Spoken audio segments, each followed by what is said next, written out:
una de las cosas que hemos desarrollado durante los últimos 75.000 años, el lenguaje.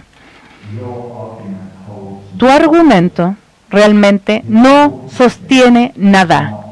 Lo importante no es quién es el dueño de la tierra, sino quién puede progresar, cómo se puede avanzar hacia un mundo de comunidad, donde nosotros aceptamos nuestra responsabilidad que tenemos entre nosotros como seres humanos, no como judío, como musulmán, como cristiano, o como lo que sea, o cualquier otro de estas cosas de Dios y de cosas a lo que la gente se adhiere.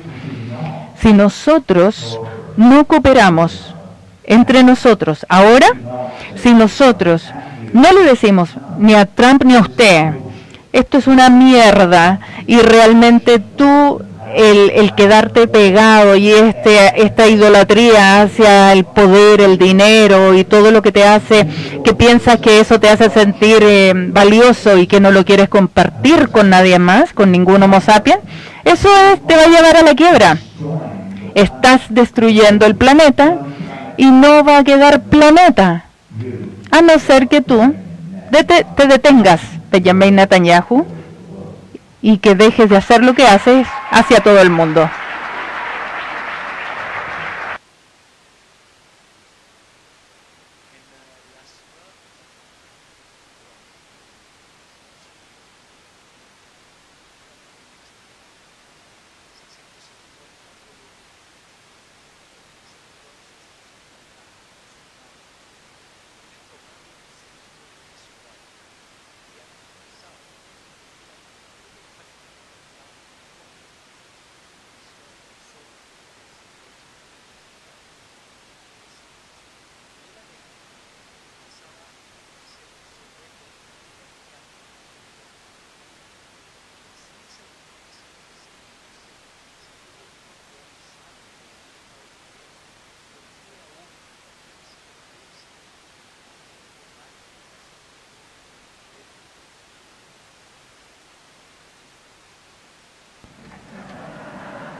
Bueno, por eso estamos aquí.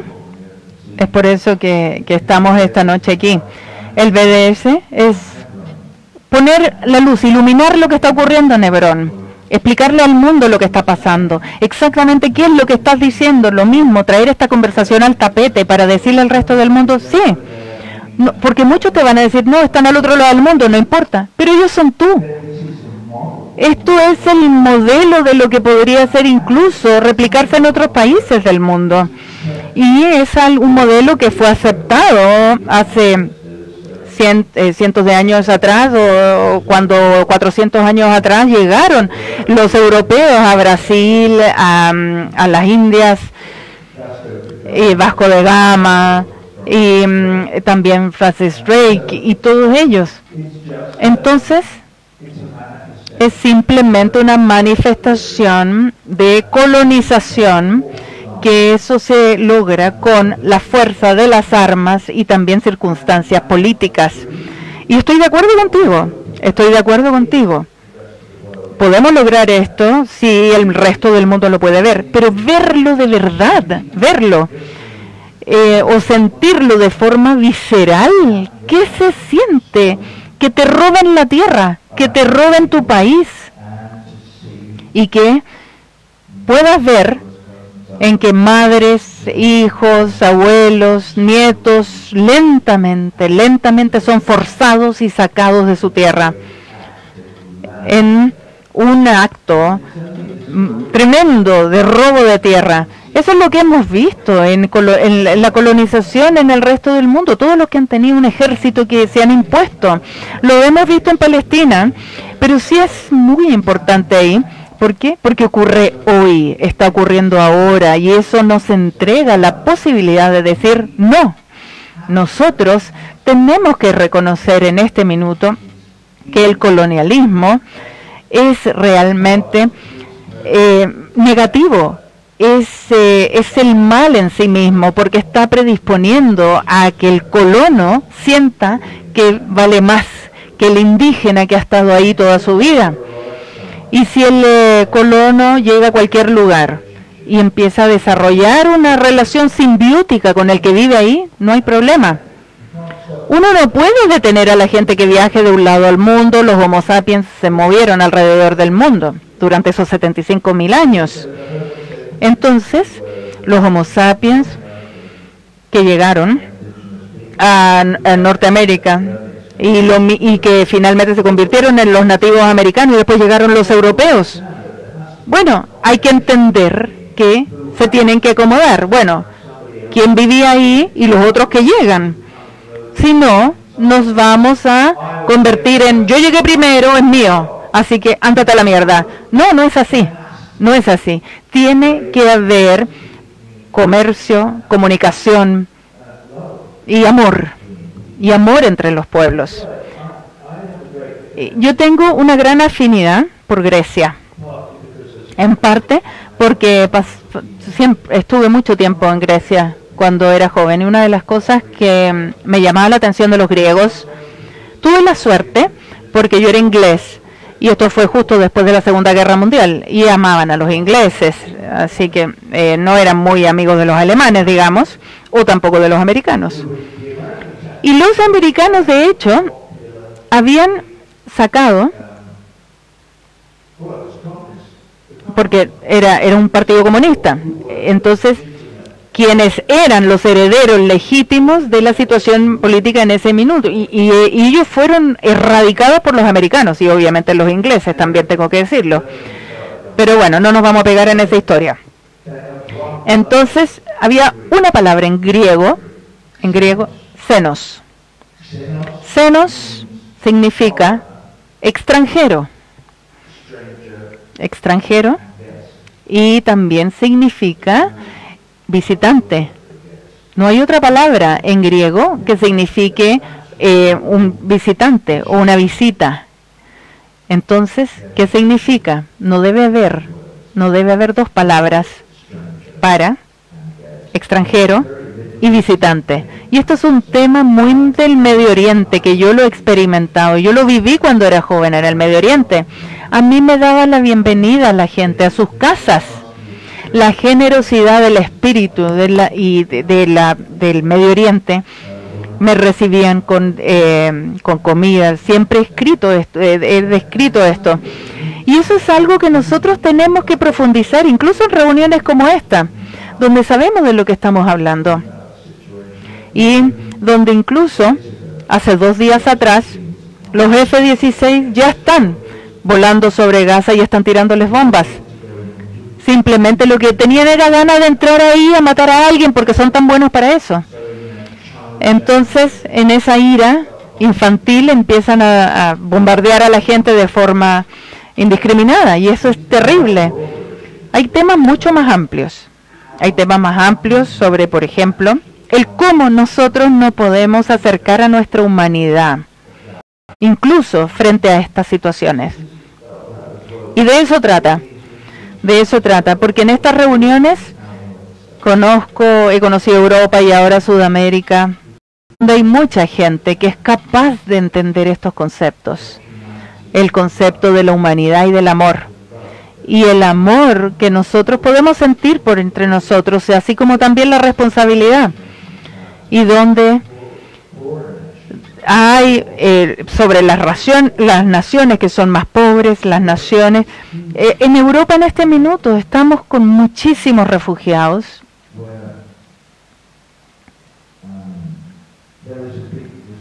Y hubo una tremenda resistencia. Había un deseo patético y natural, y espero que no sea todo el mundo, pero decían, esta gente que está haciendo, que las están matando, hay que darles la bienvenida. Eso es lo que yo esperaba que pasara. Tenemos que darles la bienvenida, tenemos que recibirlo. Esa es nuestra tarea humana, de ayudar a cada uno de los refugiados que podamos ver en cualquier lugar. Y si vienen a nuestras sociedades, podemos tener una comunidad musulmana o una hindú o una judía en nuestro propio país, donde nosotros, que nos sentimos los indígenas y que estamos ahí desde siempre, tenemos que darles la bienvenida, y necesitamos incluso que se casen entre las distintas religiones. necesitamos rechazar la idea del aislacionismo, del nacionalismo, si no vamos a terminar con un Bolsonaro, con un Farage, con un Le Pen y con un Trump alrededor del mundo que están desesperadamente tratando de destruir el planeta. Y lo están haciendo. La gente me mira como diciendo, bueno, este tipo es fanático. Pero no es así. No, están destruyendo el mundo, lo están destruyendo con la desregularización y también con el apego a la idea de que el único motivo por el cual están luchando es por las ganancias monetarias. Bueno, me salgo del tema de Palestina aquí con esto, pero esto es lo que está inserto en esto. Estuve conversando con un amigo el otro día y él me sugirió que el plan maestro y que también pueda llevarse a cabo, es sacar a todos los palestinos de Gaza, tirarlos al Sinaí, y esto está en colusión con los egipcios, y quieren convertir Gaza en una pista, o una cancha, perdón, de golf, estilo Donald Trump. Y él cree esto, que eso va a ocurrir, pero está tan equivocado, que este plan que él tiene, que dice, tengo este fantástico plan y voy a traerle la paz a Israel y Palestina, yo le voy a llevar la paz a la Tierra Santa. Él sabe, y yo sé lo que él quiere hacer, quiere ir a invertir, él quiere ir a hacer eso, él quiere ir a meter plata ahí para ganar, y así es como subyugan a la gente y a los pueblos, y como subyugan a los países extranjeros y los llevan a la esclavitud. Le das dinero y luego los llegan a ellos endeudados. Eso se llama usura. Y Donald Trump es realmente un tiburón. Es un tiburón y así él vive. Es el presidente del ejército más poderoso, del país más importante del mundo, pero eso es lo que él quiere hacer. Esa es su visión, eso es lo que él quiere. ¿Qué más podría hacer si no es eso? ¿Alguien tiene alguna idea de qué es lo que puede hacer Trump y Kushner? ¿Y Benjamin Netanyahu? ¿Cuál sería su plan de paz, entre comillas? ¿Cuál será?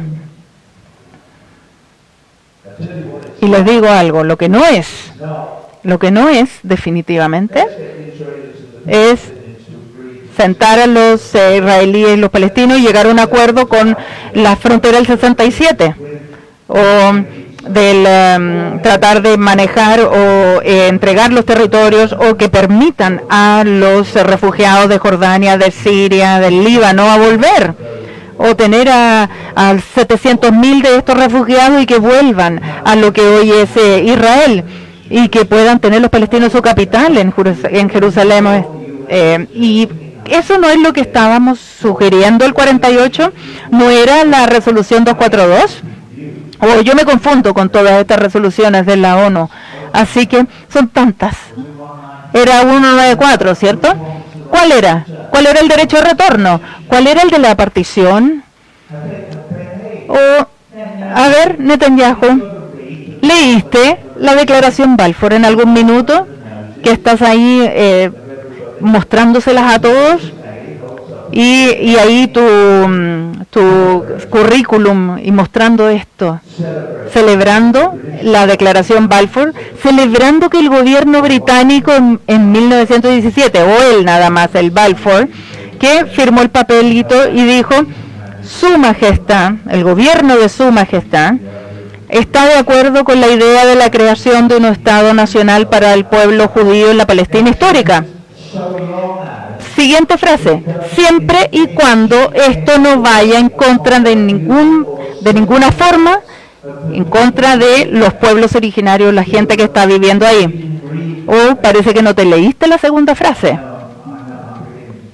Y empiezo a gritar un poco, disculpen, empiezo a gritar, porque obviamente estas cosas son más persuasivas si empiezo a hablar así en forma más calmada, pero no puedo ser Chomsky. Yo no soy Chomsky. Chomsky sí es inteligente. Yo he estado hablando con algunos estudiantes en las universidades de los Estados Unidos hace unas semanas atrás, y con Chomsky, que él habla así y habla, dice sí, va a haber una solución a este conflicto, y bueno, y uno mira a los estudiantes y les dice, ese vamos a tener. Y luego empieza a explicar lo que él quiere decir, incluso ni siquiera el derecho internacional, que lo que tienen que hacer ellos es obedecer la ley, regirse por la Constitución. Simplemente si hacen eso, no estarían bombardeando 7 países en este minuto si Estados Unidos lo hiciera. Eso está prohibido por la Constitución norteamericana.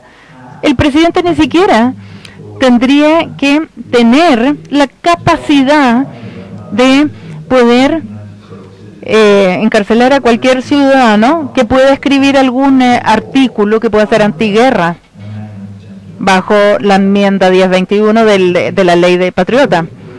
¿Por qué? Porque lo van a meter a prisión. Lo mete Donald fucking Trump, lo metería a la cárcel.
Bueno, te voy a decir.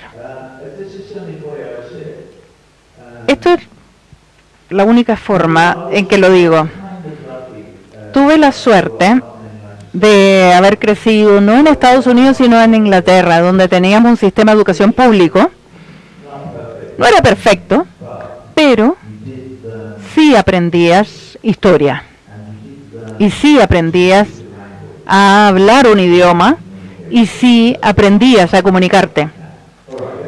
Bueno, ¿y qué encontré?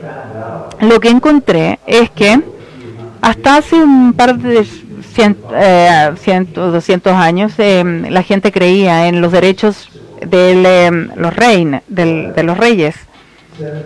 En 1789, los franceses, el pueblo dijo no vamos a seguir siguiendo. Bueno, tenemos a Dios, al rey, un par de varones y el resto son esclavos.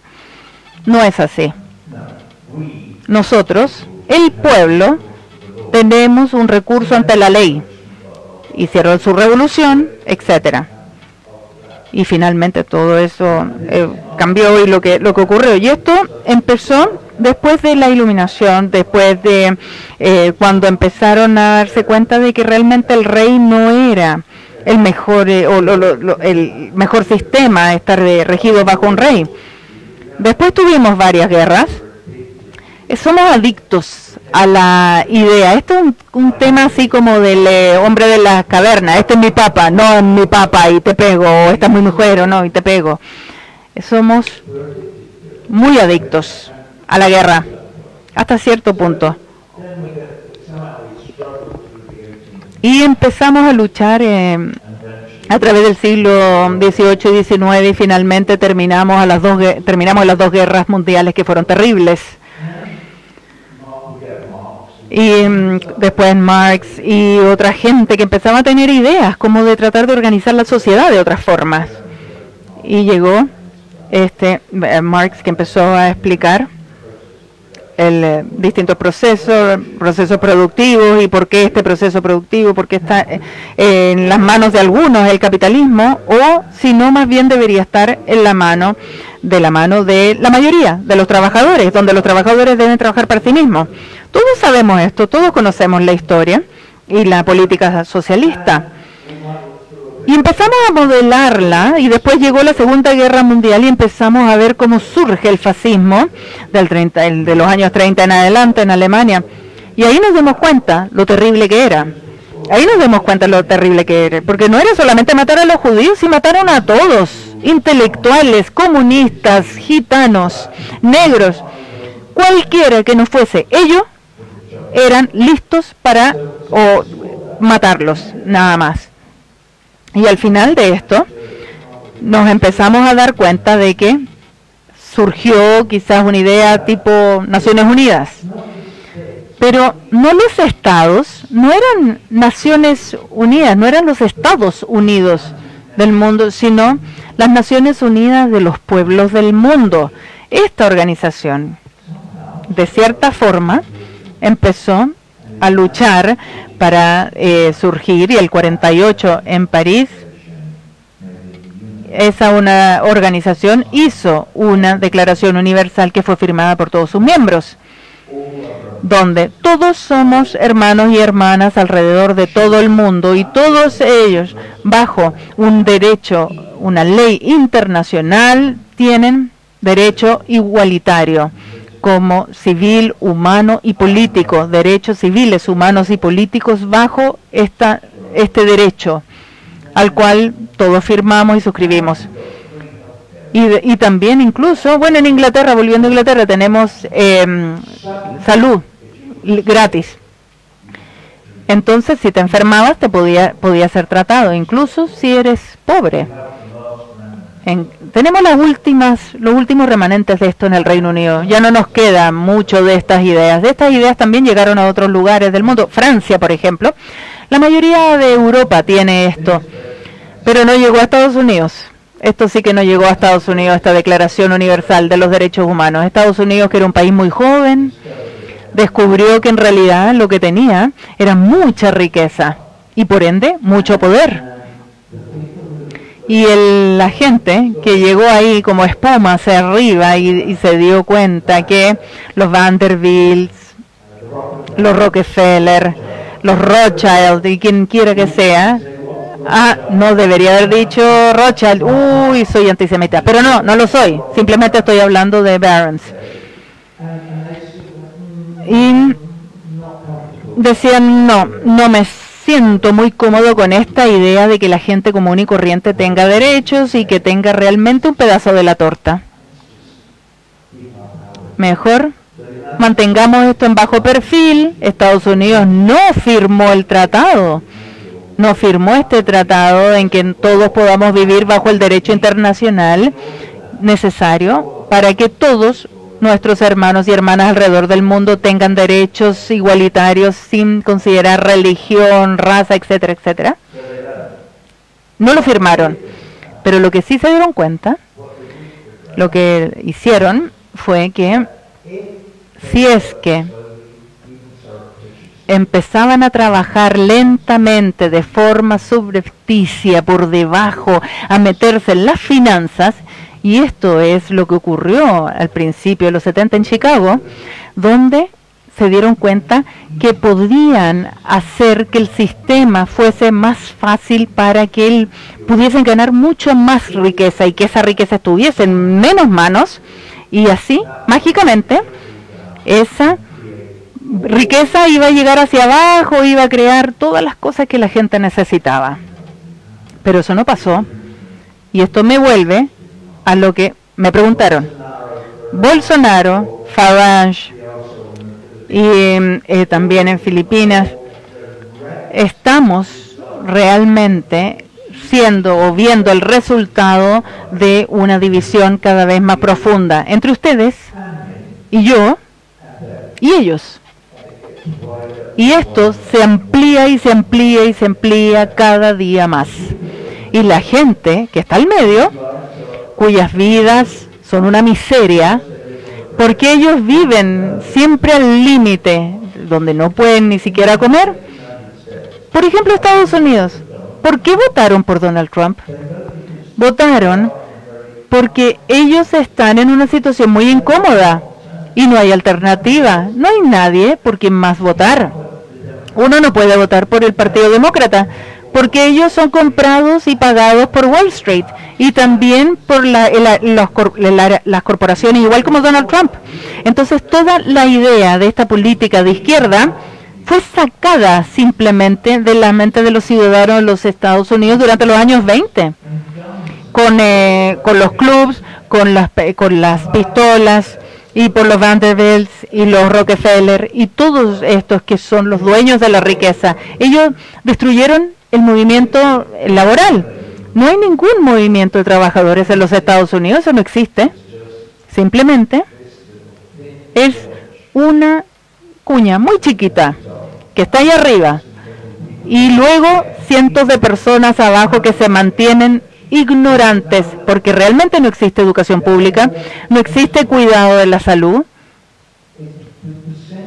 El porcentaje de norteamericanos que tienen más de $100 en su bolsillo es muy pequeña, pero lo que sí tienen es realmente en los medios. Ellos están secuestrados en los medios. Todos los medios pertenecen a las corporaciones. Solamente un par individual que son independientes. El resto, no. Todo se le alimenta al cerebro de la población.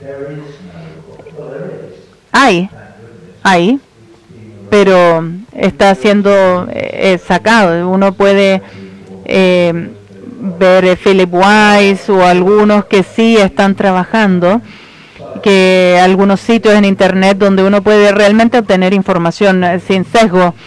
Sin embargo, siempre, poco a poco, esos sitios están siendo removidos por Zuckerberg y los hermanos Google y el resto de los desgraciados que creen en esta mierda, que realmente creen en esto, creen sinceramente que esta es la tierra de los libres y que es algo que tienen que proteger. Ellos creen que están viviendo en esto y que porque alguien los odia que ellos sean libres. No, son atacados porque ustedes matan gente alrededor del mundo, siempre y sin remordimiento, todos los días. Bueno, casi iba a decir sin razón, pero en realidad no, porque yo creo que es por el dinero. Por el dinero. Hay mucho dinero involucrado en matar gente. Y ellos reciben ese dinero. Y ellos se identifican. Y tú me preguntaste del muro. Hay alguien al otro lado de ese muro, un muro imaginario, que quiere ahora hacer Trump y quiere convertirlo en una barrera real entre los supremacistas blancos norteamericanos y los mexicanos. Así que por favor, y esto es realmente, me hace vomitar, me da náuseas. Tráeme ahí un tarro para vomitar. Realmente, es nauseabundo esto. Y tal como él dice, ¿ganó el mal? No, no ganó. Y no va a ganar hasta que nosotros en estas salas nos sigamos reuniendo, sigamos discutiendo esto. Y no aquí solamente, donde sea. Empecemos a entender realmente, entendamos. Y les voy a decir cómo yo sé esto, porque yo no lo inventé. Yo sé que hace 20 años yo no sabía nada de esto. Antes iba y tocaba en Israel antes de ir el 2005. Yo no tenía idea, yo era ignorante de casi todo esto. Esta idea de la economía neoliberal y de las escuelas de la Universidad en Chicago, yo aprendí todo esto. Pasé del flower power, del yeah y que no tenía idea y vivía así, ojalá que me acostara con uno, con otro y se acabó. Pero ahora no, ahora ya pasé esa época hippie y ahora veo otra cosa. Y la evidencia es irrefutable. Esto es lo que está pasando. Entonces, todos sabemos que simplemente estamos escuchando a los sabios, a Chomsky, a Edward Snowden, que ahora nos estamos tratando de organizando para que evitemos que estos desgraciados maten a Julian Assange, una de las grandes voces que nosotros tenemos en el siglo XXI, un tremendo periodista y que al cual le debemos una tremenda gratitud.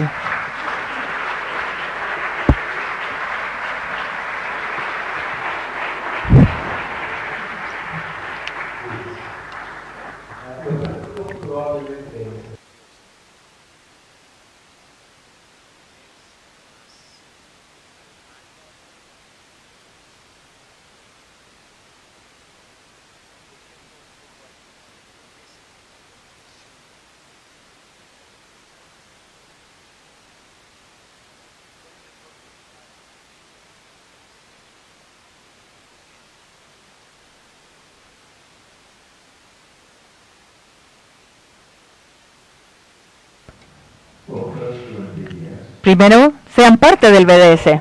Esto no es nada fuera de este mundo.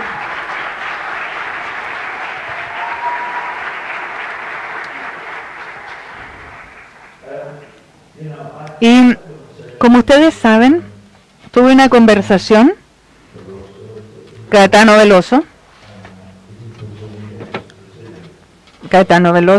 cantante brasilero, junto con Gilberto Gil, fueron a tocar a Tel Aviv.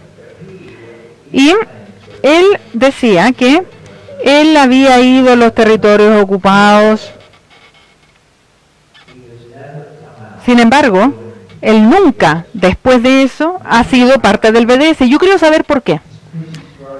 Porque le da miedo de que sea tildado de antisemita.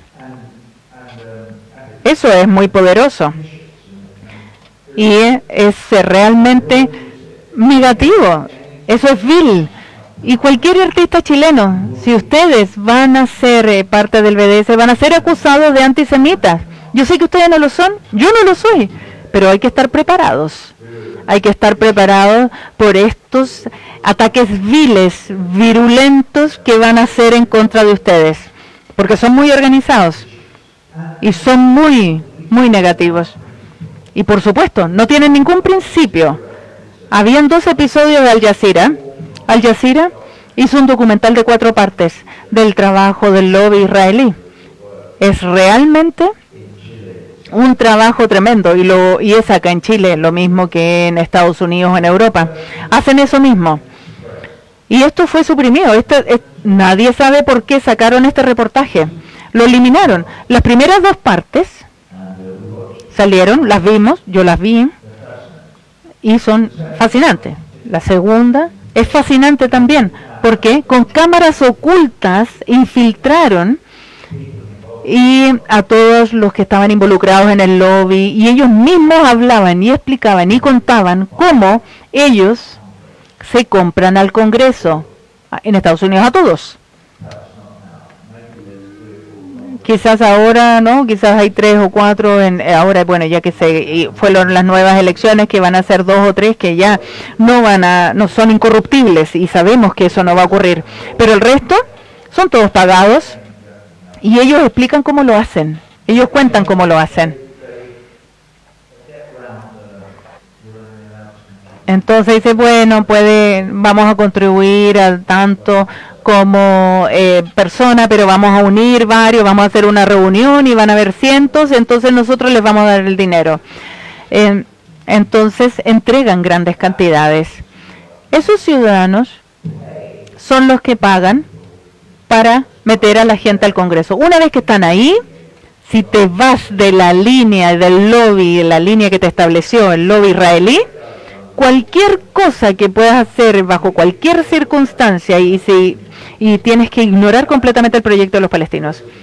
Esas son las instrucciones. No te puedes desviar. Si te desvías, van y te dicen, ¿qué estás haciendo? Bueno, no, estoy viendo el otro lado. Bueno, nada más, se te acabó la plata. Y entonces vamos a ir a financiar al que va en contra tuyo.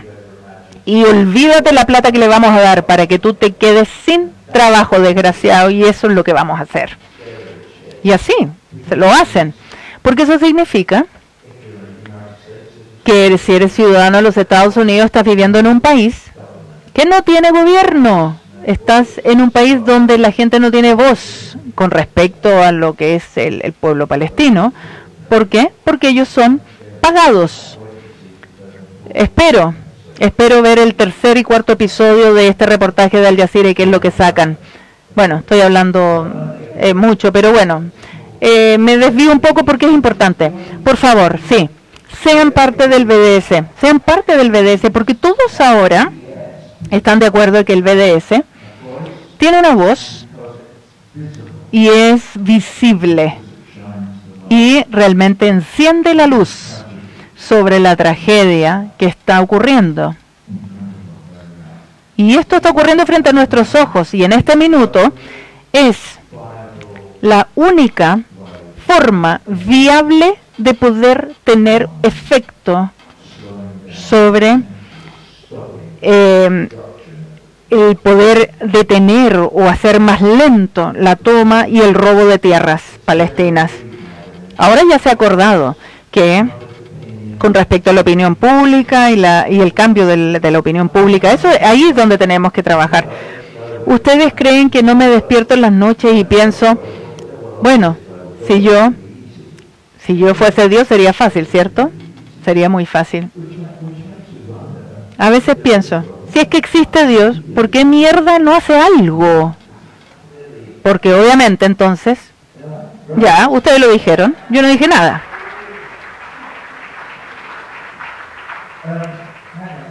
Entonces, lo que estaba diciendo es que tres alternativas. Una, saquémoslos a todos, los de Gaza, y los convertimos esto en una cancha de golf y que quede abierto para los neoliberales a esta economía y que se convierta entonces parte del imperio, pero sujetos siempre a la desregularización, a donde no nos importa una mierda lo que le pasa al planeta y no nos importa lo que le pasa a nadie, excepto todo para nosotros. Eso es lo que quieren los israelíes. Lo único que quieren es eso, sin árabes dentro de Israel. O, por último, una minoría que no tenga ni poder, ni voz, ni nada. Ciertamente no es una democracia. Eso es una cosa. O si no, dos estados. Eso ya no existe. O la única idea viable y genuina sería un Estado democrático bajo el derecho internacional y siguiendo el Tratado de París del 48, donde todos los ciudadanos sean respetados y que a pesar de su origen étnico o su religión sea respetado como uno. Y eso no va a pasar, pero quizás sí. Y esa es la única solución que realmente sería posible o sería aceptable para las personas que viven ahí o para los que han sido sacados de ahí, que están desesperados de volver a casa, si ese es su hogar.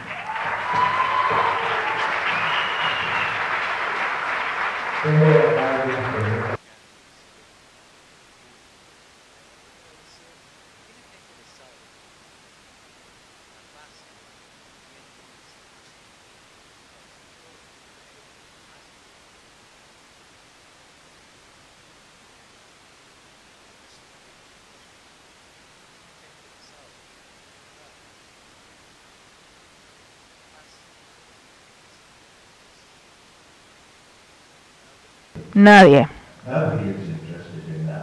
en esa idea. La idea es convertirla en Trump quiere convertirlo en una cancha de golf, quiere sacar a la gente. Nadie está interesado en la paz. Es lo mismo que pasaba con Escocia en el siglo XVII.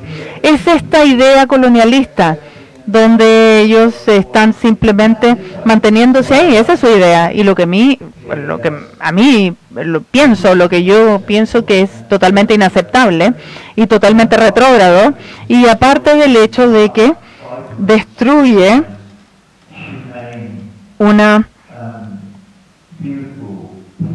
un pueblo hermoso y que también destruye al planeta completo. Nosotros podemos decir esto, y tal como hemos dicho, que es lo que ocurre, donde todo se desregula y donde si puedo construir una cancha de golf en cualquier lugar. Yo lo escribí hace unos años, y digo, es un milagro. Es un milagro. Eso comenzó con lo milagroso, donde uno dice, bueno, tenemos el McDonald's en el Tíbet y Pepsi en los Andes, y que también el Mar Muerto se va a convertir o va a estar vivo, y que donde el Tigris y el Éufrates ahora son centros de placer y donde pueden pueden tener sexo en Pensilvania, o también un brasilero también. Es un milagro. Bueno, ustedes la saben. Y estoy siendo sarcástico en esto y estoy siendo absolutamente miserable. Pero un par de cosas que dije también cuando escribí esto es que vivimos en una fantasía y esas fantasías pueden llevarse a la realidad. Si es que Trump y Kushner convierten a Gaza en una cancha de golf o tal como la llaman en Florida, prefiero entonces pensar que en realidad me estoy emocionando al pensar que estos desgraciados son capaces de destruir el mundo como lo están destruyendo y donde la base de sus creencias que piensan en que ellos están por encima de los demás es impensable.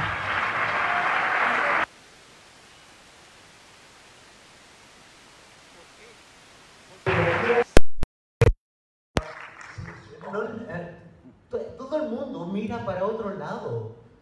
Usted es un artista súper respetado, no tiene problemas económicos. ¿Por qué se pone en la línea de fuego tomando partido por algunos palestinos? Yo los conozco, me caen muy bien, pero no puedo negar que todo el mundo mira para otro lado y usted compromete su trabajo y su vida a nivel personal en una causa como esta. ¿Por qué lo hace en lugar de mirar para el lado?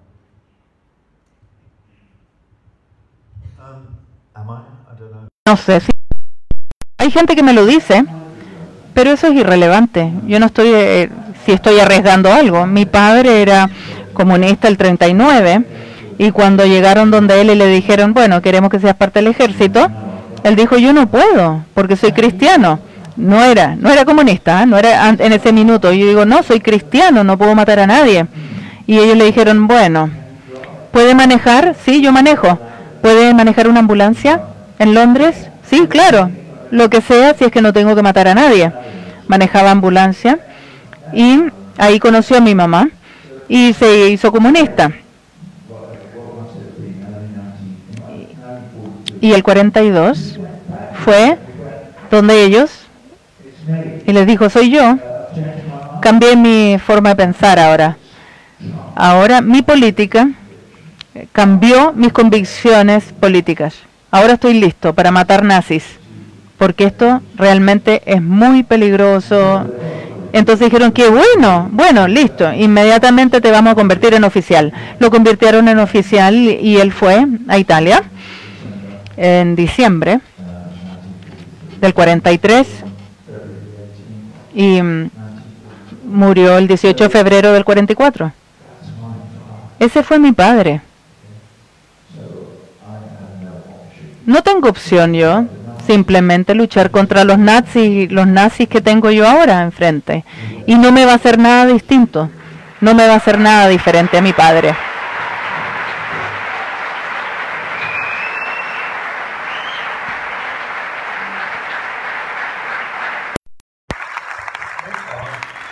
Mucha gente ha escrito esta pregunta en diferentes formas. ¿Ve usted una similitud entre lo que ocurre en Palestina con lo que ocurre en Chile, con nuestras etnias originarias, con el mundo mapuche?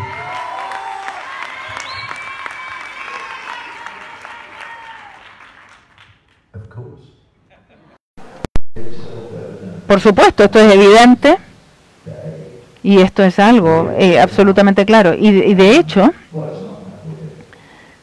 y no es extraño, pero es un hecho.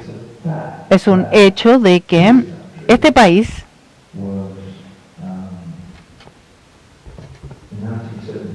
el 73 se convirtió en el primer experimento de la economía neoliberal y el régimen de Pinochet mostró al resto del mundo cómo esto no funciona y también cómo para permitir toda esta desregularización y el robo de todo de la gente para poder entregárselo a una élite solamente puede lograrse con una fuerza militar, una fuerza policía militar y con la fuerza. Entonces el que estaba en desacuerdo lo mataban, simplemente lo mataban. Y así de fácil era. Y me estabas preguntando por los pueblos originarios. Con respecto a eso, sí, lo que es muy interesante para mí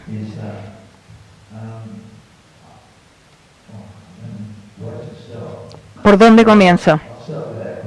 Con Ecuador, porque ahí es donde yo comencé hace unos años atrás. Empecé a trabajar con un abogado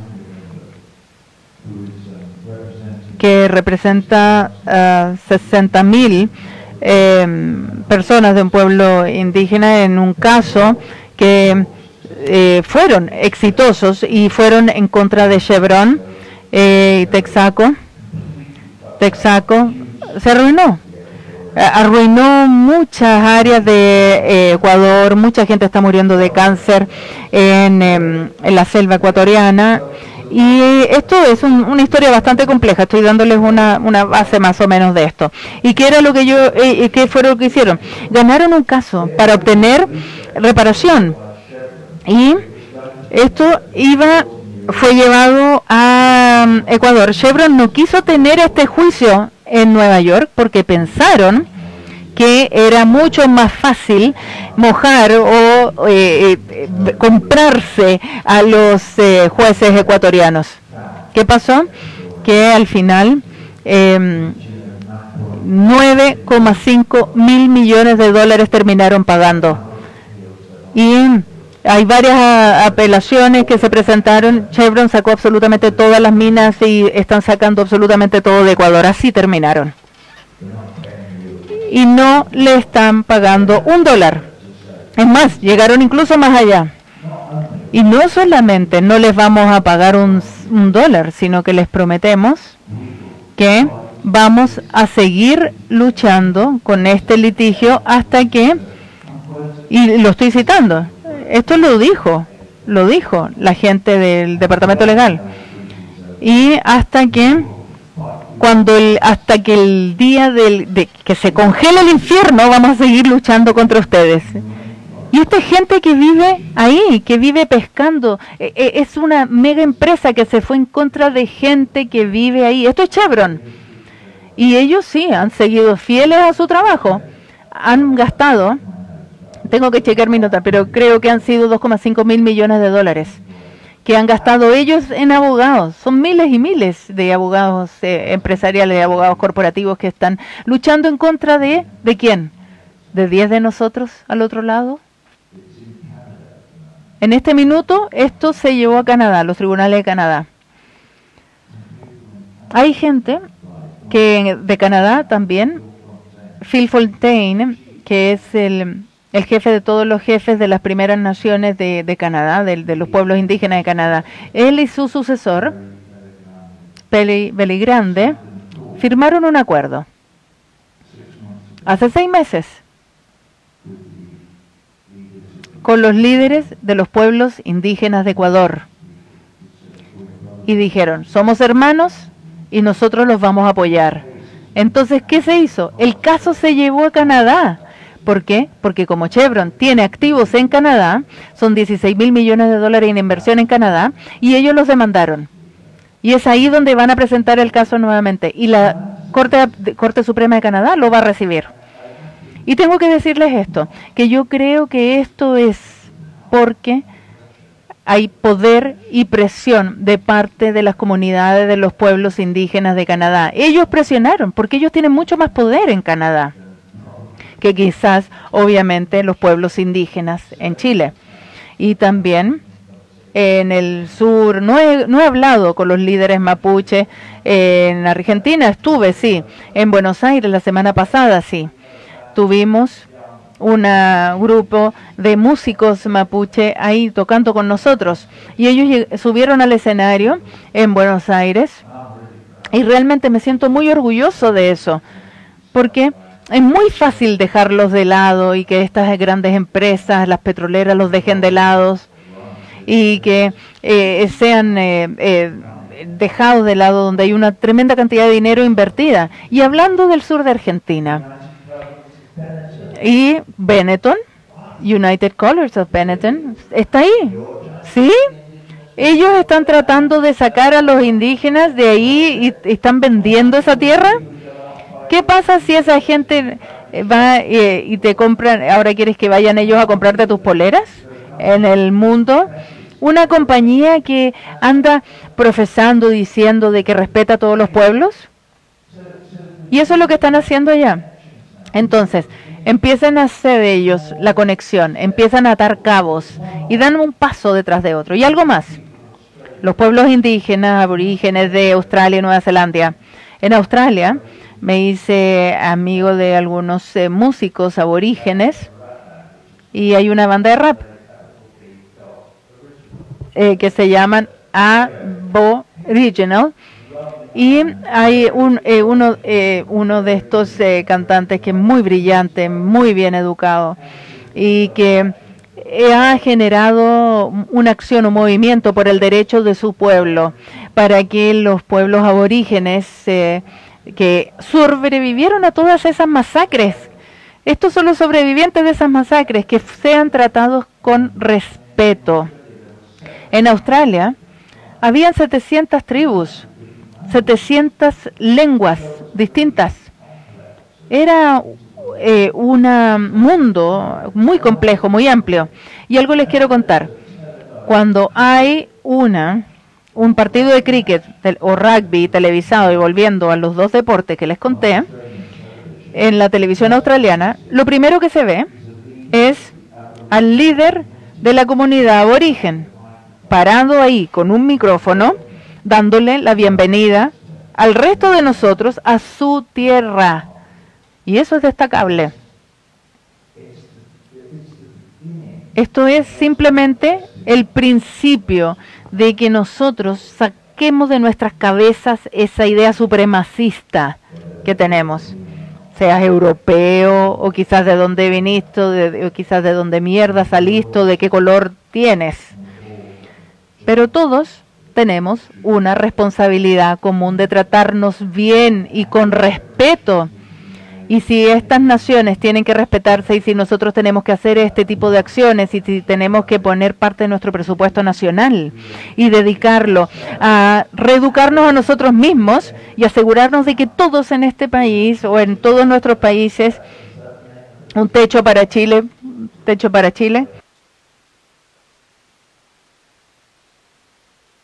como para la gente un techo para Chile. Entonces sí, tenemos gente en este país maravillosa.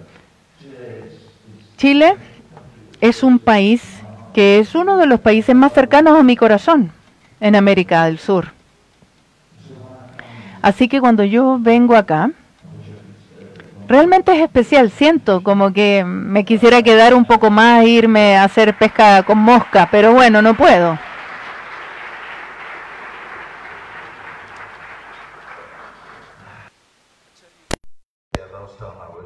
Vino, tuve que trabajar con él. Piñera, y miren, imagínense, estaba Piñera la última vez que vine.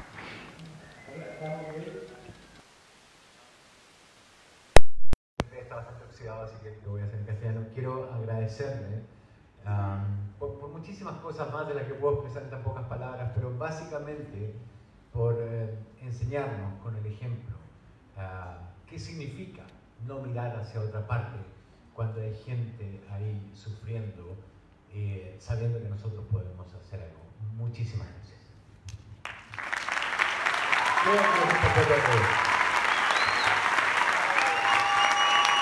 Gracias. Muchas gracias.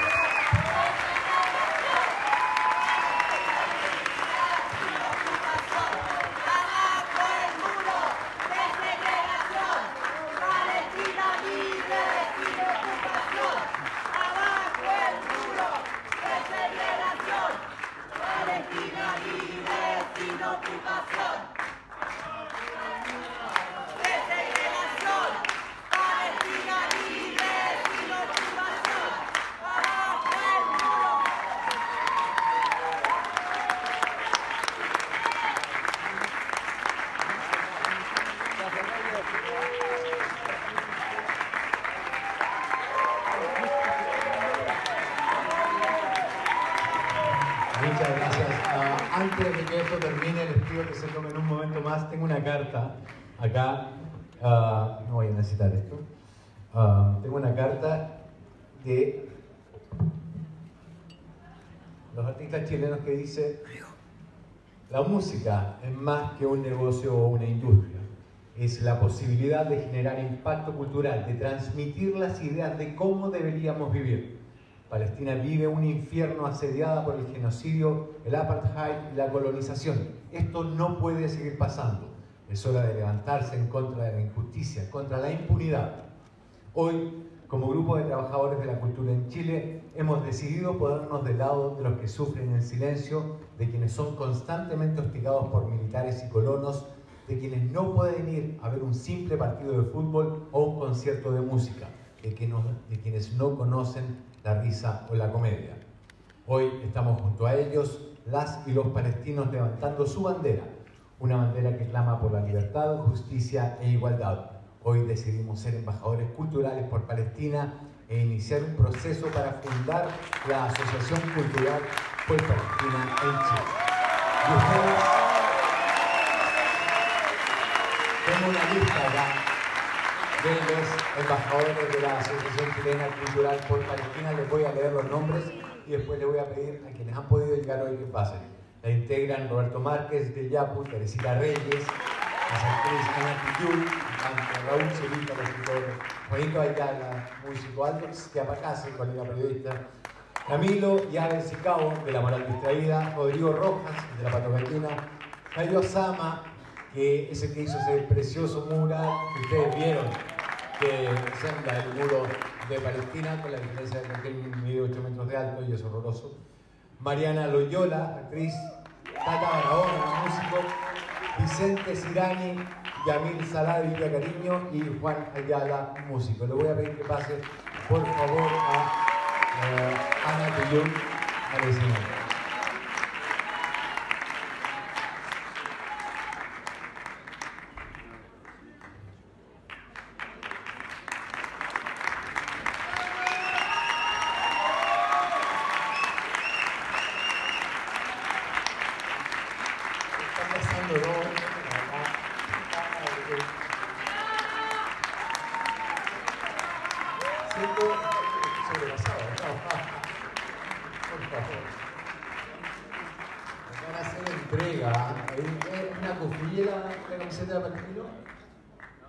Van a tener que abandonar alguna militancia futbolística.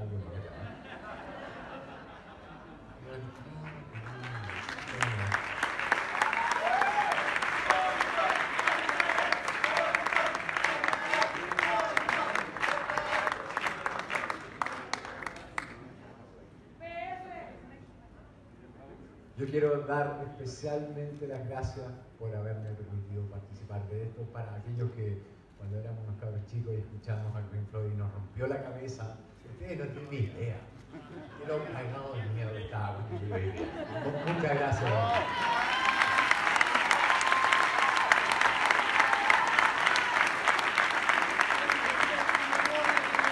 Foto.